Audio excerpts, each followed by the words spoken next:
कहानी पहाड़ की चीख। रात के अंधेरे में गांव के ऊपर छाया हुआ पहाड़ हमेशा खामोश रहता था, मगर कहते हैं कि वहां कुछ ऐसा है जो इंसानों से नफरत करता है। ये कहानी शुरू होती है रेहान से, एक नौजवान फोटोग्राफर जो पुरस्कार जगहों की तस्वीर खींचने का शौकीन था। वो पहाड़ी सिलसिले के इस हिस्से में पहुंचा जहां कोई जाने की जुर्रत नहीं करता था। मकामी लोग इसे चीखने वाला पहाड़ कहते थे क्योंकि वहां से रात को अजीब आवाजें आती थीं, जैसे कोई औरत रो रही हो या कोई बच्चा सिसक रहा हो। मगर रेहान के लिए ये डर नहीं बल्कि एक मौका था।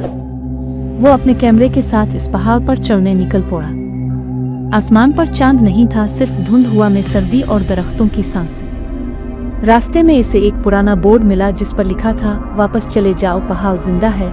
मगर वो हंसा और आगे बढ़ गया। जूं-जूं वो ऊपर गया, माहौल भारी होता गया। दरख्तों के दरमियान अजीब सी सरसराहट थी, जैसे कोई इसके पीछे चल रहा हो। रेहान ने कई बार मुड़कर देखा मगर कुछ नजर न आया। जब वो एक चट्टान पर पहुंचा तो इसे एक गार दिखाई दी, अंधेरी, गहरी और ऐसी के जैसे किसी के मुंह की तरह खुलती हो। इसने टॉर्च जलाई मगर रोशनी अंदर जाते ही बुझ गई। कैमरा ऑन किया, फ्लैश चलाया और अंदर दाखिल हो गया। अंदर का मंजर नाकाबिले यकीन था। दीवारों पर पुरानी तस्वीरें बनी थीं, सब में एक ही औरत का चेहरा दिखाई देता था, मगर हर तस्वीर में इसका चेहरा बदलता जाता था। कभी मुस्कुराता, कभी खून से लथपथ, कभी चीखता हुआ। रेहान ने इन तस्वीरों की वीडियो बनाई, मगर कैमरे की स्क्रीन पर कुछ अजीब नजर आने लगा। स्क्रीन पर वो अकेला नहीं था, इसके पीछे एक धुंधली औरत खड़ी थी। इसने फौरन पीछे मोड़कर देखा मगर वहां कोई नहीं था। दिल की धड़कन तेज हुई मगर वो रुकने वाला नहीं था। गार के आखिर में एक जंग आलूद दरवाजा था, आधा खुला। अंदर से ठंडी हवा आ रही थी, जिसके साथ हल्की सी सिसकी सुनाई देती थी। रेहान ने दरवाजा धकेला मगर जैसे ही वो अंदर गया, दरवाजा खुद ब खुद बंद हो गया। अंदर अंधेरा था मगर हवा में बदबू थी, सड़ने की, बोसीदा हड्डियों की। इसने फ्लैश चलाया तो देखा कि दीवारों के साथ इंसानी हड्डियां लटकी हुई थी, जैसे किसी ने उन्हें सजा रखा हो। जमीन पर खून के धब्बे थे, पुराने मगर वाज़ेह। अचानक पीछे से किसी के कदमों की आवाज आई।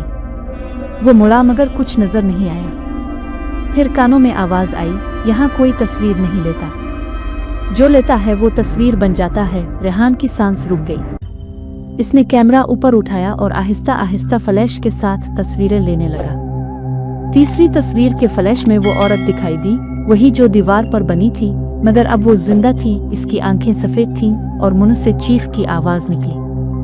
रेहान ने भागने की कोशिश की मगर दरवाजा बंद था। औरत आहिस्ता आहिस्ता इसकी तरफ बढ़ी। इसके पांव जमीन को छुए बगैर चल रहे थे और उसके बाल हवा में ऐसे अलिफा रहे थे जैसे पानी के अंदर हो। इसने कहा, तुमने मुझे देखा, अब तुम हमेशा देखते रहोगे। रेहान कैमरा छोड़कर दीवार से लग गया। औरत ने अपना हाथ उसके चेहरे पर रखा और कैमरा खुद ब खुद ऑन हो गया। स्क्रीन पर रेहान का चेहरा नजर आया, मगर उसकी आंखों की जगह दो खाली गड़े थे। जब वो होश में आया तो खुद को पहाड़ की चोटी पर पाया। सुबह हो चुकी थी। कैमरा इसके सामने रखा था। इसने उठाकर देखा, वीडियो अब भी रिकॉर्ड हो रही थी। इसमें औरत दिखाई दे रही थी जो इसके पीछे खड़ी थी, मगर हकीकत में वहां कोई नहीं था। वो पहाड़ से नीचे भागा, सीधा गांव पहुंचा। लोगों ने इसकी हालत देखी तो हैरान रह गए। इसके बाल सफेद हो चुके थे, चेहरा फीका और आंखें बेजान। वो सिर्फ एक जुमला बार बार दोहरा रहा था, पहाड़ चीखता नहीं, पहाड़ याद रखता है।